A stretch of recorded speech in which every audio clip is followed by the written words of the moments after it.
Frank Dixon is a founding member of this congregation and lives in Madison County with his wife Bonnie. He graduated with honors 71 years ago from Murphy High School in Mobile, Alabama. Frank?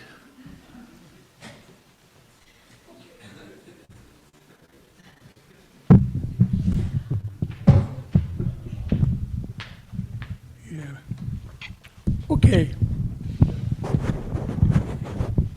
I do have to read this thing.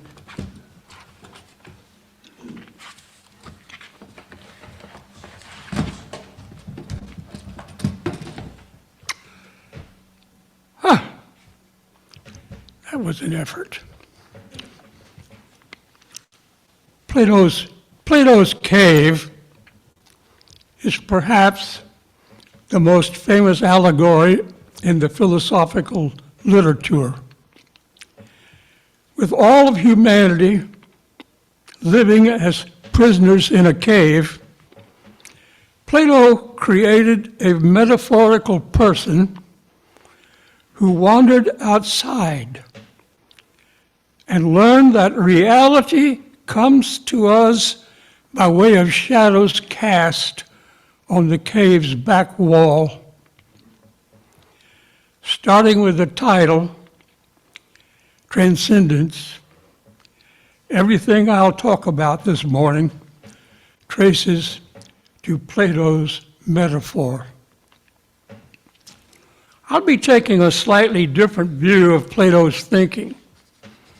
The philosopher told us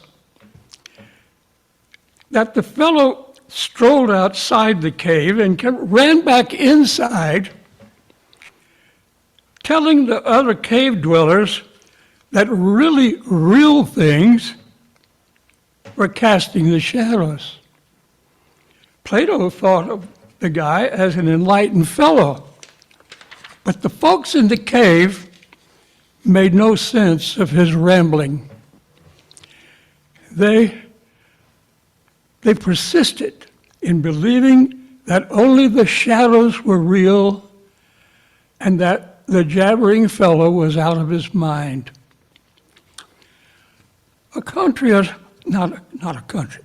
century, I can't see as well as I used to. A century or so before Plato,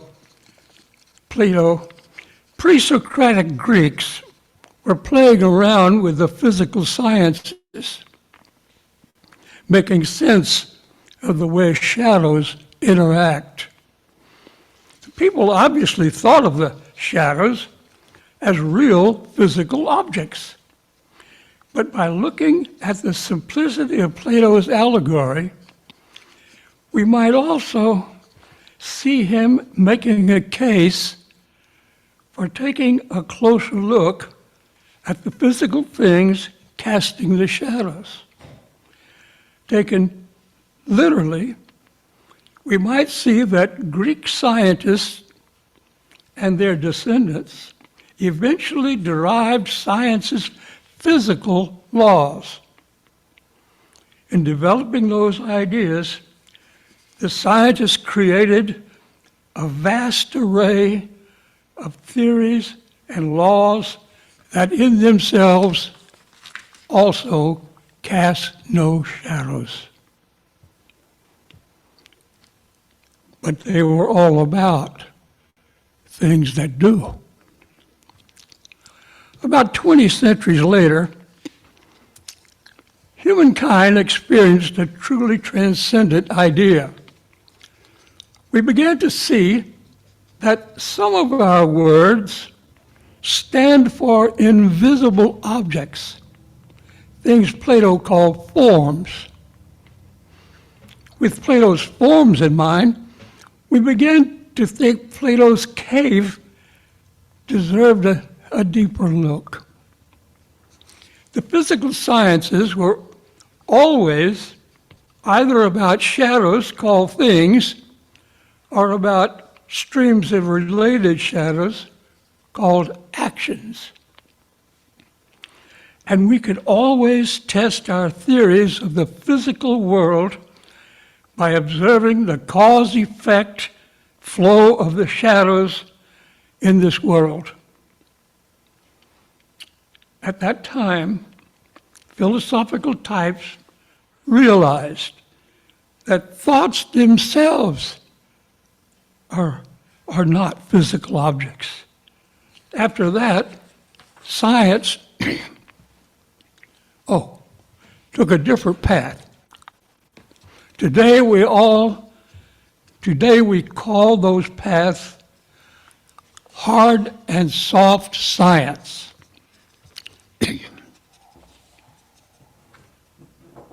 Making room for the water. I saw my son go for it. Today we call those paths hard and soft science. After centuries of playing around,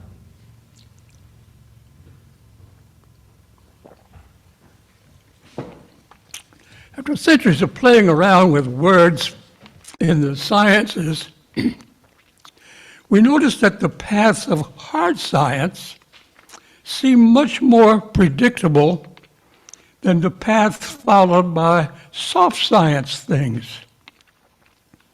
They cast no shadows. In hard science, we discard any physical theory that cannot be tested by physical methods. That approach has created an acceptable view of the physical universe. How would I live without you, Mike? I thought the same thing myself. But when the shadows disguise a human in motion, take back, when they depict a human in motion, the word intention crops up. And we ask, why is the fellow doing that?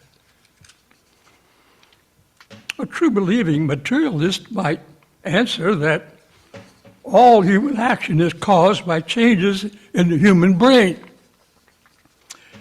And the brain is clearly physical.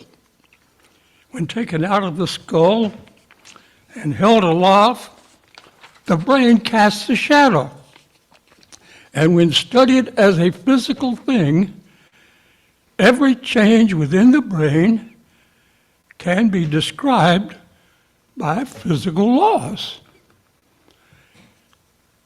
But theories arising in the soft science are not so easily tested. Even Plato experienced difficulty in trying to answer questions about justice, virtue, and many other invisible ideas. It's very difficult to make ironclad sense of things that have no tangible qualities by which they can be tested. In fact, no study of the brain's physicality will ever reveal the truth of the brain's thoughts about the invisible world of ethics. Baruch Spinoza, my favorite philosopher, suggested that the brain's physical things and its thoughts operate in parallel, but that in the soft sciences, knowing one of the parallel lines provides no knowledge of the other. We will find it extremely difficult to agree on the nature of objects that cast no shadows. Nebulosity is not a new word. It has, from its beginning, referred to something in outer space that appears unintelligible. But thought itself is a nebulosity. Right here, and greater downtown Sperryville. And we see that some of our most important thoughts are of nebulous things that cast no shadows. In noticing the difference between things with shadows and those without, we have in effect transcended the senses. We've gone beyond anything we might have learned from studying the shadows of solid objects. We have simply recognized some of our thoughts as realities that are altogether different from shadows on a cave wall. As true as that transcendence, as true as that transcendent idea may be, it's obviously not true that all particular thoughts are true. So we say there are two kinds of thoughts. Simply true and false. The not true is a territory too vast to explore. And even the space of the true is difficult to get our minds around. We may, though, observe with earth-shaking clarity that some of our invisible thoughts are true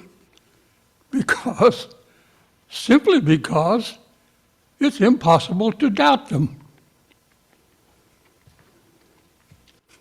By claiming that some of our most defensible ideas do not cast shadows, we add to the rules of arithmetic and logic a transcendent idea that is without a doubt worth thinking about.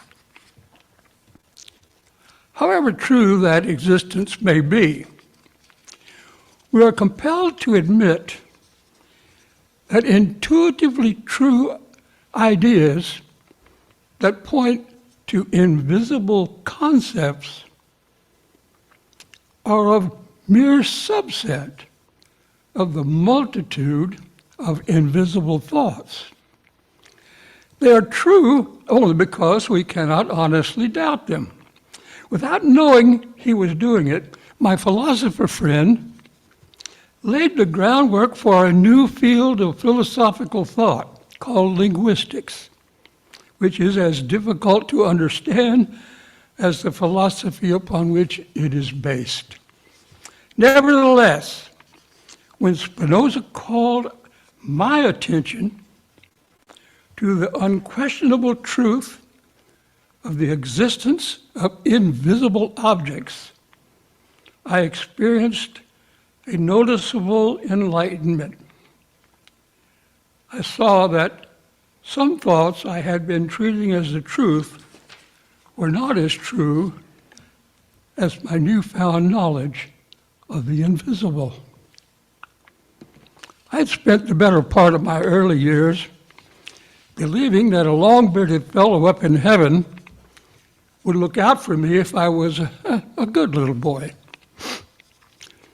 But when my kindergarten teacher accused me of coloring outside the lines, I began to doubt that the guy up there had my best interests at heart. He never told me I had to color within the lines. I just naturally thought the idea was to use all the crayons in the box and to make my marks dark enough to show how strong I was. When I was chastised, I realized the long-bearded fellow had not revealed all the truth. I later learned that heaven has no zip code, and that I would therefore not be able to send a complaint to the fellow who had betrayed me. You can imagine how how sorrowful I was when the transcendent thought occurred to me that I had been misled about the very existence of the long-bearded old man. You may also imagine this to be a mere childish story. But about 15 years later, I concocted another transcendent theory. My kindergarten teacher wanted me to color within the lines as a way to shape me into a law-abiding grown-up. When I saw the meaning of that thought, a strange feeling came over me. I was a young man who, by being obedient to the teachers, was not enjoying his life. So I started disobeying by wearing my clothes inside out, and if I could have made them fit, wearing my shoes on the wrong feet. I was a hippie before being one became fashionable. But being of marginal sanity, it didn't take me long to realize that my nonconformity was not working. I was a self-made outcast. I had read about Plato's cave and Spinoza's intuitive knowledge. One or the other of those fellows taught me to look deeper into the difference between the solid and the invisible. I soon discovered that things that cast shadows operate better when they behave so as not to disturb the orbits of other things. Later, it occurred to me that life works better when we agree on the meanings of invisible things.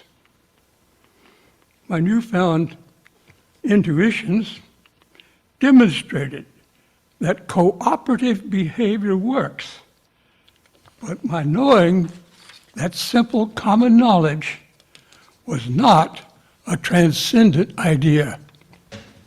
It's kind of ordinary.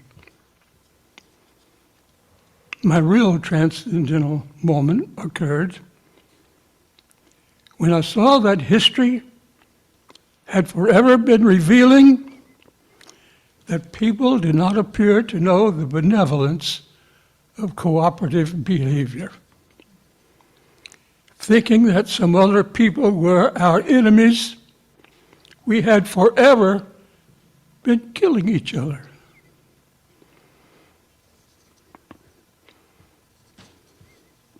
When I was a young adult, the shadows on the cave wall suddenly became vicious creatures. Plato also saw that,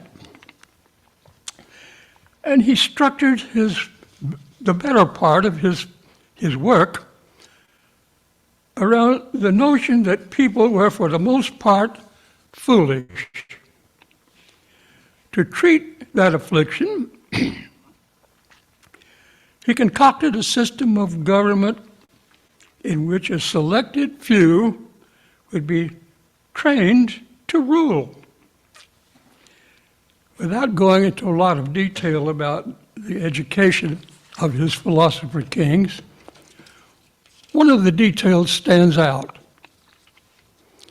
The kings were trained in the use of noble lies. The people, knowing only of things that cast shadows, would not, and according to Plato, could not respond to reasoning about invisible objects. Excuse me.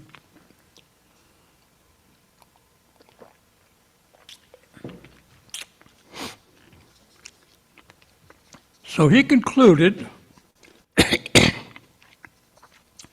they must be charmed into obedience. The people must be charmed into obedience by flattering falsehoods. For example, by acquiring great wealth, we will automatically be good little boys. False. Unfortunately, 2,700 years later, the world remains a place where organized murder is commonplace. Almost 4 centuries ago, my guy wrote a book called Treatise on Theology and Politics. It focused on the usefulness of the Jewish and Christian religions. Spinoza saw, and today many enlightened people see, the goodness of religion as a set of noble lies designed to maintain order. With that idea, Spinoza called attention to the fact that religion had been made the servant of politics. Later, with his masterpiece called Ethics Geometrically Demonstrated, Spinoza described a new and transcendent system of thought. He did not, with this book, tell us exactly how to live our lives. He simply sought to teach us that it's not God, but we who are responsible for creating and interpreting the invisible ideas by which we control our lives. Not God, but we. Spinoza hated the concept of the noble lie and after describing the difference between science and ethics, in the first 2 parts of his masterpiece, he set forth to give the invisible kingdom of man-made ideas a supportable superstructure. Spinoza believed all lies, all real lies, no matter how clever, will eventually be seen for what they are. He thought that to the extent we have based our ethics on noble lies, when they are finally revealed as lies, we will be left alone in the universe with only our self-created and self-organized invisible concepts to guide our behavior. And that is a transcendent thought that is quickly coming to pass. Many people are themselves alone in the universe with only their physical pain and pleasure to guide their actions. The science of things that do cast shadows has given us extremely effective murder weapons. And just as nothing in the physical brain reveals what the brain is thinking, so nothing in the physical cosmos will tell us how to put an end to self-destruction. We are alone in our little earth, and as the poet Matthew Arnold reminded us, there have always been ignorant armies that clash by night. We thus appear to have always had nothing but the sense we make of the invisible ideas to protect us from the destructive unfolding of the visible world. If Plato was right in suggesting that people more easily believe lies, then perhaps the truth will never work. But, it says here, what if Plato was wrong? We had better hope he was. Because in this world, there is one overriding noble truth. And that's the invisible, transcendent thought that embraces all thinking.